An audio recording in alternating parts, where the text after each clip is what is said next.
প্রিয় সাংবাদিক বন্ধুগণ, আপনারা সবাই জানেন যে পশ্চিমবাংলায় এসআইআর এর নামে একটা নিপীড়ন নির্যাতন করছে নির্বাচন কমিশন।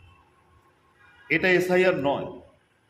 এসআইআর এর যেটা স্বাভাবিক উদ্দেশ্য সেটা হলো যারা মৃত ভোটার তার নাম বাদ যাবে, শিফটিং ভোটারের নাম সেইভাবে শিফটেড হবে, যারা স্থানান্তরিত হয়েছে, এক কথায় সেই সবকে সাইড করে একটা নির্ভেজাল ভোটার তালিকা তৈরি করা, এটা হলো এসআইআর এর উদ্দেশ্য।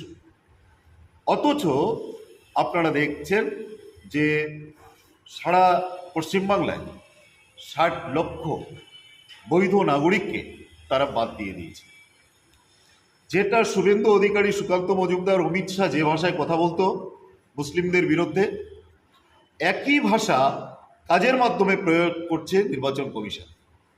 আমরা মনে করি নির্বাচন কমিশনের মতো একটা সাংবিধানিক পোস্ট হোল্ড করার পর, সেই চেয়ারে বসার পর তিনি যেটা করছেন অত্যন্ত ন্যাক্কারজনক, এটা নিন্দা জানাবার ভাষা নেই। তিনি এসআইআর এর লাস্ট যে লিস্ট 28 তারিখ বের করলেন, ফাইনাল লিস্ট, সেখানে দেখা গেল এমন সব মানুষের নাম বাদ গেছে যারা এই দেশের বৈধ নাগরিক, এই দেশের ভূমিপুত্র, যুগ যুগ ধরে ভোট দিয়ে আসতেছে, তাদের কোনো ভুল নেই। প্রথম তাদেরকে তাদের নাম বাদ বলতে আন্ডার অ্যাডজুডিকেশন টার্মটা ইউজ করে দিয়ে সিল মেরে দেওয়া হলো। সব ম্যাপিং যখন কমপ্লিট হয়ে গেল, তাদেরকে বলা হলো যে তার মা বাবার 6টা ছেলে মেয়ে কেন, অতএব হিয়ারিংয়ে আসো। কোনো কিচ্ছু নেই, লজিক্যাল ডিসক্রিপেন্সি টার্মটাকে অ্যারাইজ করে, আমদানি করে তারা মানুষগুলোকে লাইনে দাঁড় করালো।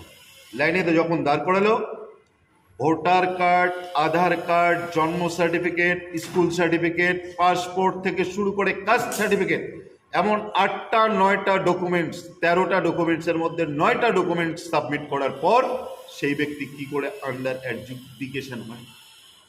এটা তো বড় প্রশ্ন। আমরা তো একটা স্বাধীন দেশে আছি, সার্বভৌম গণতান্ত্রিক ধর্মনিরপেক্ষ দেশে আছি। এই দেশের নাগরিককে বাদ দেওয়ার এখতিয়ার নির্বাচন কমিশনকে কে দিল? কেন এটা তিনি দিতে পারেন না?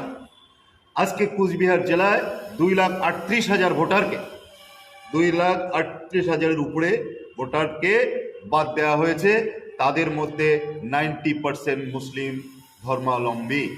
অথচ তারা প্রত্যেকে এই দেশের নাগরিক, প্রত্যেকের সঙ্গে 2002-এর অনেকে ভোট দিয়েছে, তাদের মা বাবা দিয়েছে, তাদের হয়তো ত্রুটি বিচ্যুতি নামের বানানের হতে পারে, সেটা তো অন্য কথা। এইটাকে